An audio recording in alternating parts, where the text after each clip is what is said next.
Welcome to Beyond the Badge. I'm Middlesex Sheriff Peter Koutoujian, and I'm your host. In past episodes of the show, we've heard from local and state leaders on issues ranging from the opioid crisis to criminal justice reform. Today, I'm honored to be joined by a great advocate for Massachusetts. Congresswoman Niki Tsongas represents the 3rd Congressional District. She was first elected in 2007 to represent what was then the 5th Congressional District, the same district her late husband Paul represented. Now in her 4th term, Congresswoman Tsongas sits on both the Armed Services Committee and the Natural Resources Committee. Congresswoman, it's great to see you again, and thanks for sitting down to talk with us here. Great to be with you, Peter. Well, Congresswoman, we've known each other for many years. I have admired you personally, I've admired you professionally. Could you tell us a little bit about maybe what you did before you became elected to Congress, and then a little bit about your district as well? Well, right before I came to Congress, I was a dean at Middlesex Community College. I went there to create a department to focus on community relations and creating some programming that engaged the community in different ways, as well as to begin to fundraise, private fundraising for the college, and was fortunate to spend 9 years there. Great institution, Middlesex, great institution. As all our community colleges, yes. But I certainly came to appreciate the invaluable role they play, as they were in the heart of Lowell and also with the campus in Bedford that served so many first-generation college attendees. Right. And just given the high cost of education, very important to getting people started without the debt burden as a result of those early years. So a really great institution, so engaged in both communities that it serves. In fact, really Middlesex County. And so it was a great period of years there. Prior to that, I had a law firm in Lowell. I always said it was the only all-female law firm. There were 2 of us. Was a practicing attorney for a number of years. I did take a break in between when Paul was running for president and wanted to be really engaged in that process, and I'm so fortunate that I was able to be. So it's been an interesting career, and when this seat opened up, I felt it had been 25 years since Massachusetts had elected a woman to Congress. So we can't win if we don't run. And the last, was that Heckler? It was Margaret Heckler. Margaret Heckler, yes. So it had been altogether 25 too long. years, that's pretty amazing, isn't it? And there were some important issues that I felt strongly about, and so was fortunate to win and to be reelected ever since. What a blessing. And I mean, again, to continue the legacy of your late husband, Paul, who was so popular. I mean, like just beyond an elected official, he was hugely popular up in the district and across the nation, really, too, because he was a good man, almost the non-political politician in some ways, just a good man that cared deeply about his community and really rose up quickly because of his character more than his political stances, really. Well, a couple of things. People always ask me who my mentor is, and I said, well, I really don't have a mentor, but I lived with the greatest role model you could have in terms of the opportunities that public service provides, and really appreciated and deeply respected the way Paul understood the opportunities that you have to make a difference, whether it's very locally at home when he was so invested in the communities of the 5th District, but also at the policy level. So he was always way ahead of his time, thinking out of the box, trying to push our country in ways that he thought were important. And I feel very lucky for all of that. Well, he was a progressive leader in a district that wasn't exactly progressive, but they valued his leadership, really. I think that's true. He was the first Democrat in 100 years when he was elected in 1974. And, he came from a small business background. His father had been Paul was actually a first-generation American, but his family, when they came from Greece, had a tailor shop that morphed into a small business. And Paul understood the challenges that small businesses have. But he also felt that if you're in a community that's in decline, that business can never flourish. And so he brought the lessons of the small business to all that he did, but also the understanding that the federal government has a small but strategic role to play and has to think carefully about how to make a difference, use that opportunity to make a difference in the communities you represent. Well, it certainly has made a difference up in the greater Lowell area. That district has seen a resurgence in its look and its feel and its activity, its energy. And that really is part of the legacy of your late husband and what you're able to continue today. So it's great to see you continuing that. Now, I also know that you were returned recently from a trip overseas, and just because I know many of the viewers, they think when elected officials go on trips overseas, they're something that's really pleasurable, and they're relaxing, and you have a lot of social time. Can you tell us a little bit about this Yeah. trip? Because this is more indicative of what these trips are like. Tell us what the purpose was and who you went with, and then tell us the logistics of that trip, because it was a pretty brutal trip, I know. It was basically a 3-day trip, and Yes. it was as part of I'm on the House Armed Services Committee, so we oversee our military and are obviously very invested in how we fight back against ISIS and regain control of the territory that ISIS now has under its thumb. And so this was a trip that was organized out of the Senate. Senator McCaskill asked me to join her and Senator Stabenow, as well as Congresswoman Davis from California, on a trip that took us to Vienna, where we met with the International Atomic Energy Agency. They're the agency that's been tasked with overseeing the nuclear agreement by which we denuclearize Iran. Very important issue going on Very right now. important Yes. issue, highly contentious when Yes. that bill was coming forward. I did support it, but Yep. do feel it's not built on trust. Right. It's built on verification. Right, right. And wanted to be sure the IAEA feels they have the resources, which they do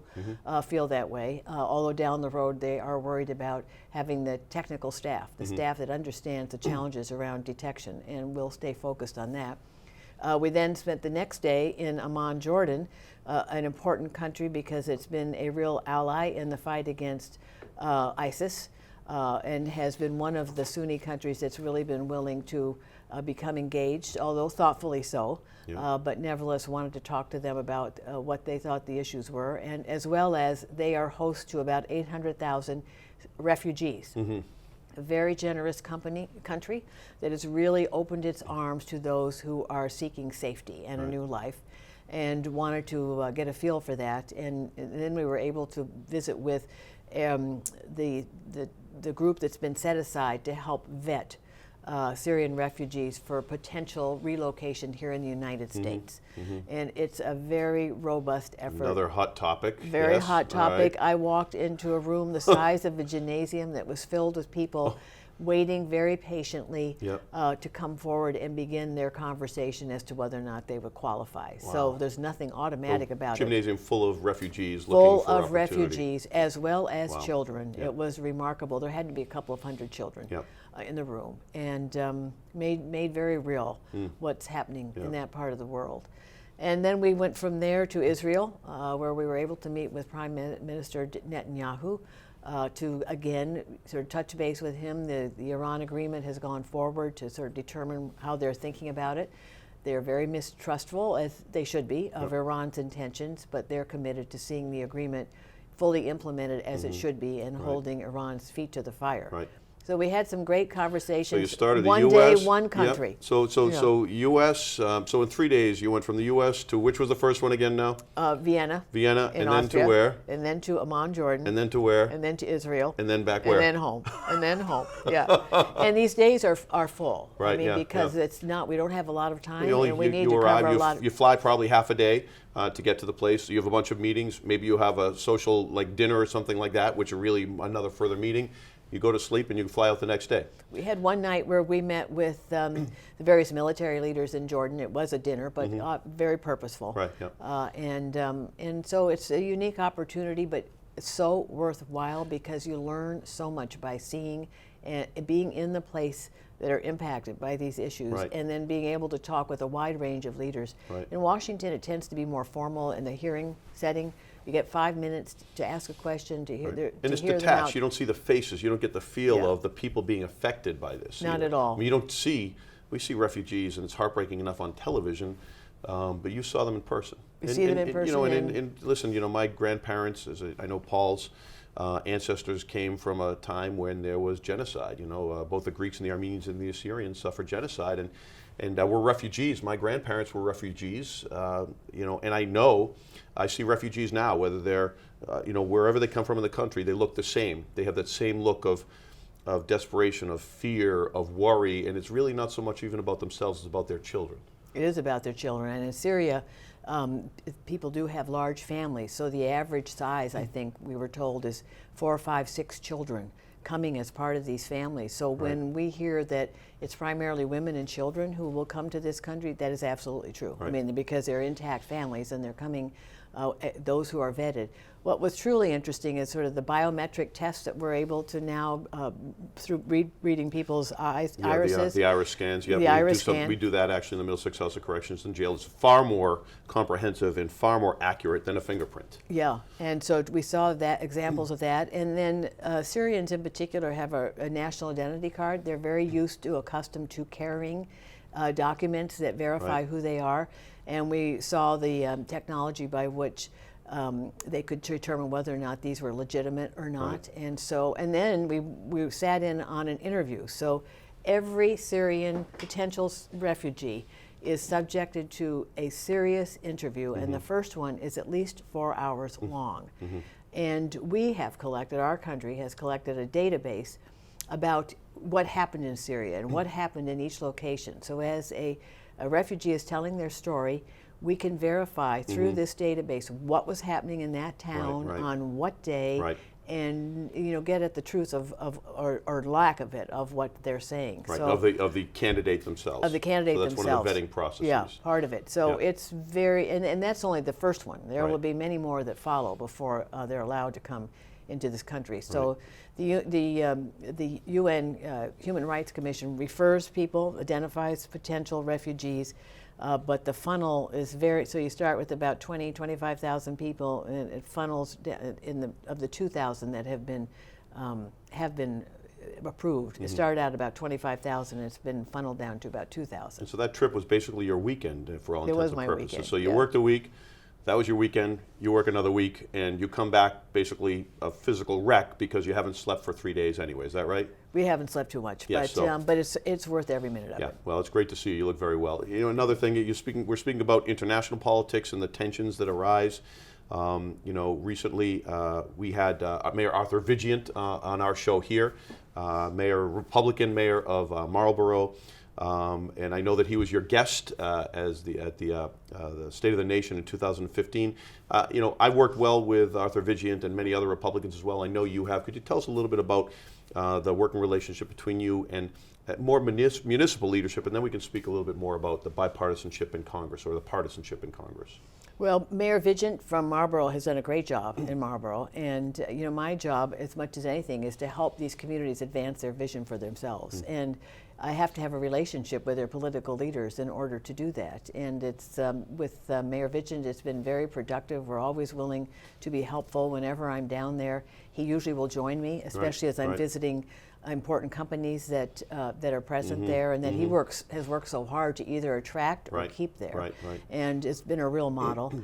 Mark Hawk is the mayor out in Gardner, also a Republican, and again, we work very closely together because these are challenged communities. Small to mid-sized cities don't have it easy anywhere in this country, and it really takes a partnership at the local, state, and federal level, as well as working with the private sector and the nonprofit sector to help these communities advance. And I've heard so much from small towns, or from large employers even in small towns, that they never had a connection with their local government, and they never felt connected to the community. And yet you can see examples of that where people are connecting with employers in their community and making them feel like they're part of the community, which is really what they are and what's really important to keep them happy within that community too. Well, I always say we're only as good as the stories we hear.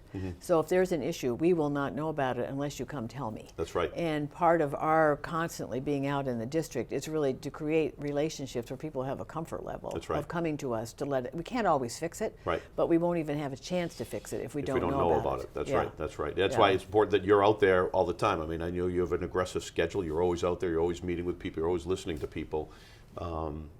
And that's really what's important about it. Now, I mentioned Mayor Vigilant being a Republican, working in a bipartisan fashion. There's obviously some tension going on in Washington right now. Really? Yeah, especially under the cover of there's tension within each party, I think, going on because of the presidential election, and then there's tension between the parties, of course, as well. I know that you've done a lot of work across the aisle. Your work with Congressman Michael Turner is a really good example. Could you talk about the military sexual assault issue, which people were speaking about, or there was sort of a little bit of talk about it, but no one had really listened and really heard what they were saying until you came along and you became really the national leader, one of the first people to step up on military sexual assault. Well, if you had asked me when I was running for office if this would be an issue that would be so important to me to address, I probably would not have known that. But I had just been elected and was appointed to the Armed Services Committee, and soon thereafter we had a hearing on sexual assault in the military, and we had a lineup of like 4 generals all sitting there talking about their programs to prevent sexual assault. And I was kind of astonished that it had risen to the level that it would, we would have these generals talking about their programs. And coincidentally, maybe a month later, we had there was a lunch for wounded warriors on the Hill, which I attended, and I walked into a room filled with people who'd suffered, serious, egregious physical harm. But there were only several women in the room, and so I went over to them as I was the only female congresswoman. I was the only congresswoman in the room, and just to see what their experiences had been. And then in the course of our conversation, I said, we just had this hearing on sexual assault in the military. I said, is it as prevalent as this hearing would suggest?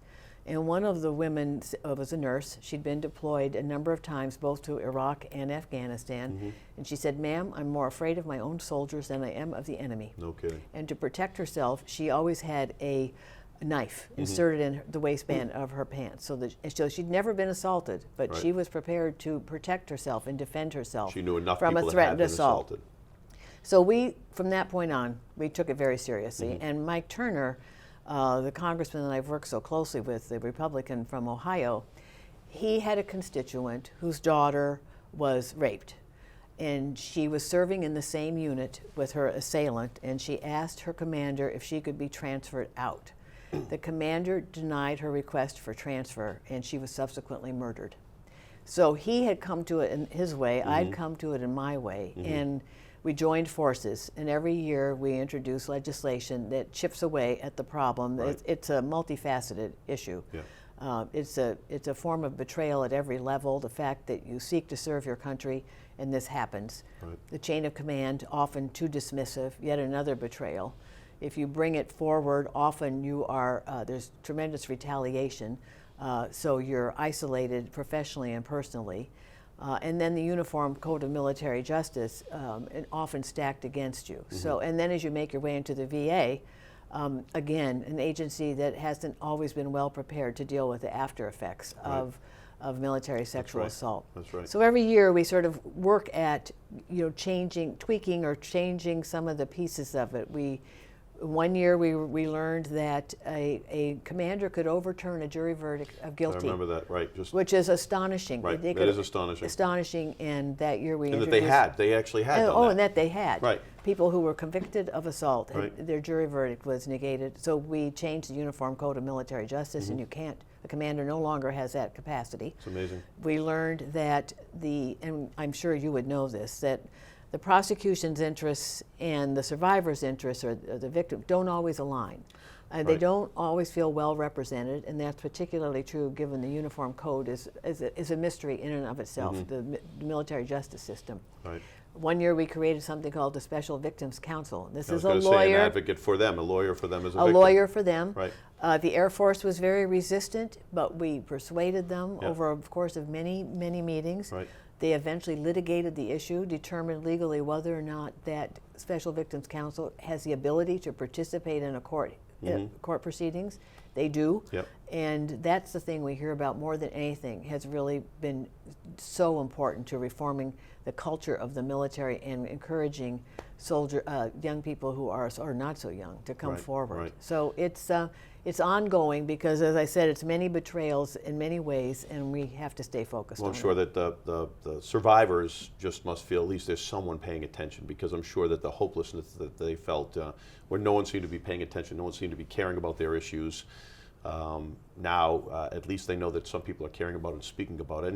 And you spoke about when people come home and women being victims of trauma, of this sexual assault trauma, on top of everything else, and the military not being prepared to service them. We opened, as I know that you're aware, we opened our the first dedicated military veterans unit in the state, a unit which is barrack style. It's a community therapeutic model, so that all those that have served in our place of incarceration, in our jail and house of corrections, actually can spend their time in there, and they receive all the specialized and individualized therapies and counsel that they need while they're in there with bridges to support on the way outside. Listen, the fact is, they were there to fight for us. If not actually fighting, willing to fight for us. We shouldn't be forgetting about that service because they came back with those sometimes visible and sometimes invisible wounds that you see. And I know you've been working, by the way, and I know you're coming to our shop to take a look at that I'd love unit to see it. sometime. Really, so it's a really like to do powerful that. model. Yeah. And I know you care very much about the veterans and the services that they're receiving or maybe not receiving when they come home. Can you tell us a little bit about that?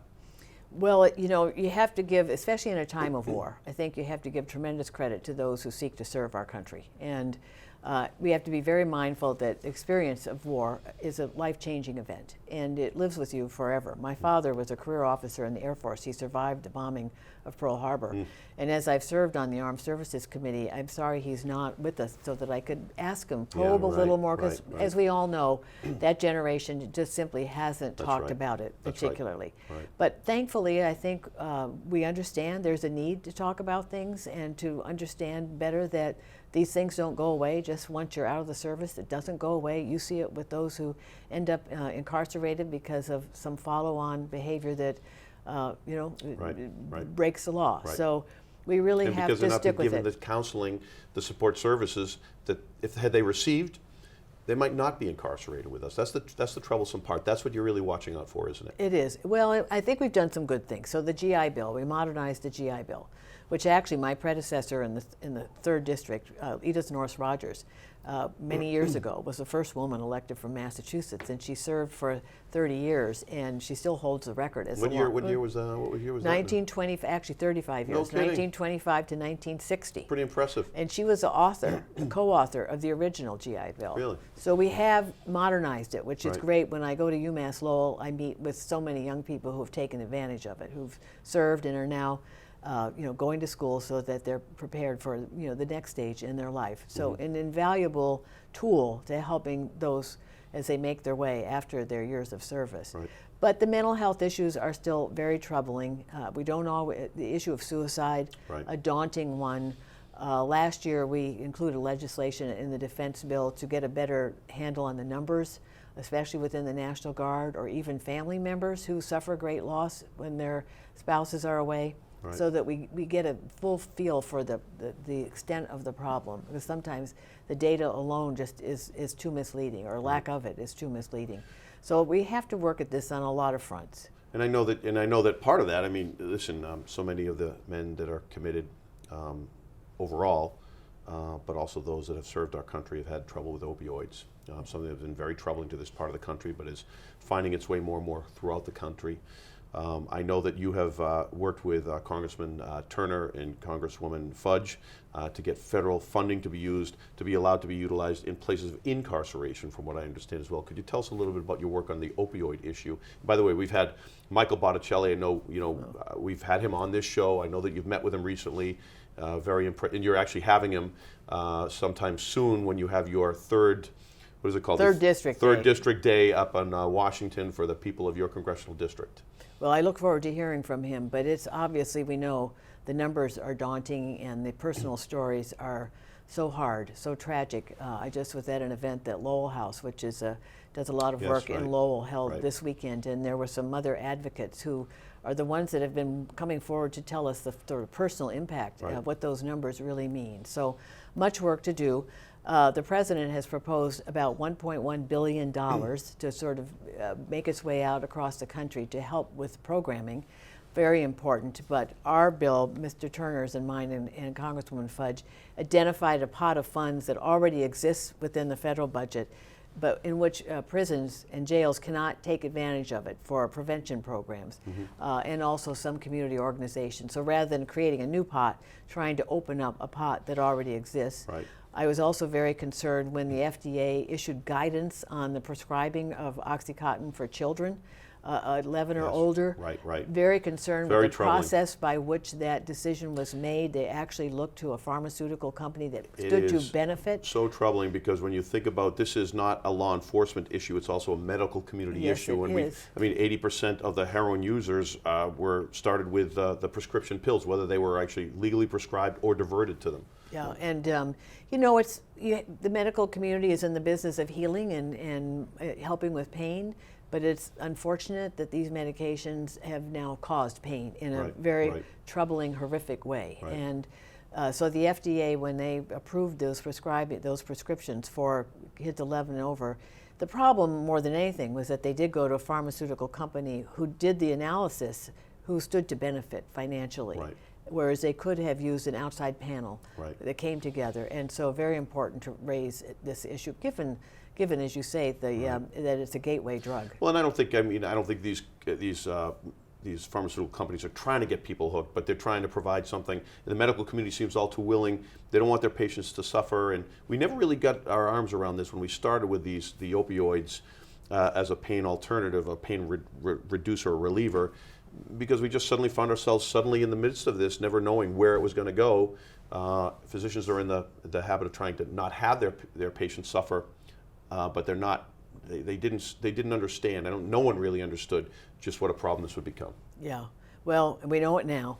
Yes. And the Senate just passed a bill, a comprehensive program to policy, create, sort of support different policy approaches to dealing with it. 94-1. Somebody asked me who was that one who could possibly vote against it. I said, we've got to find out. I haven't yet to find out. So hopefully it'll come to the Senate, to the House, and we'll be able to move it ahead. This is the one area where you will see bipartisan agreement. Yes, absolutely. Because I think we're all, every member is wrestling with in their community. There are a few areas like that. Listen, we do have more in common than we do have that sets us apart as parties.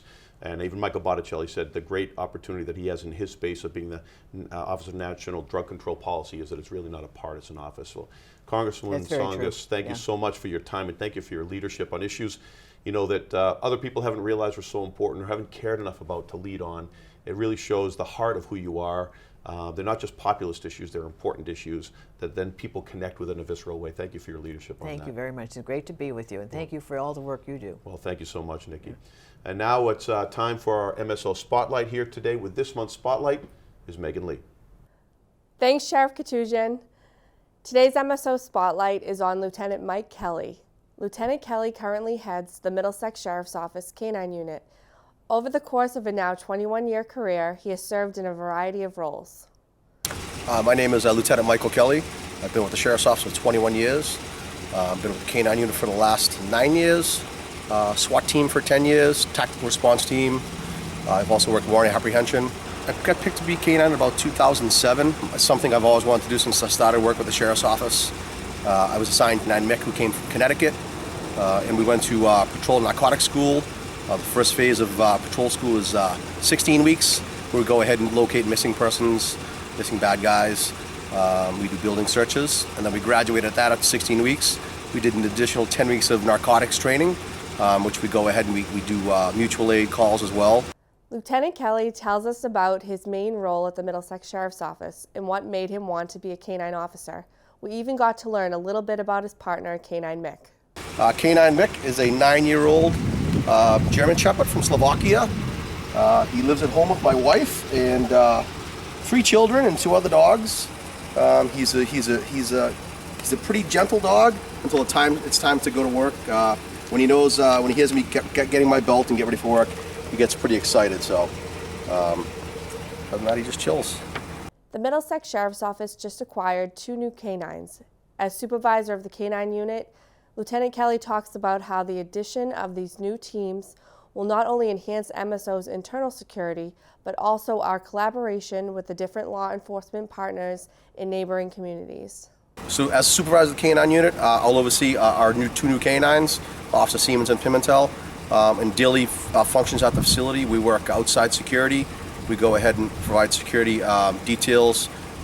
We go ahead and we do narcotic searches within the institution. Daily narcotics, we go ahead and do K-9 rounds, K-9 visibility to ensure safety inside the facility as well. And we also go out to help out in Emmelec and surrounding cities and towns to help search for narcotics or locate missing persons. As a K-9 officer, you wear many hats. Lieutenant Kelly tells us about his favorite aspect of the job. I probably think the thing that I most enjoy about being K-9 is interacting with the kids. We try and go out and send a positive message about the Sheriff's Office, what we do with the Sheriff's Office. Now back to you, Sheriff. Megan, thank you for that excellent piece highlighting Lieutenant Kelly and the K-9 unit. And thanks to all of you for joining us for this episode of Beyond the Badge. I hope that you'll tune in for future episodes, but until then, remember, life is full of choices. Please make good ones.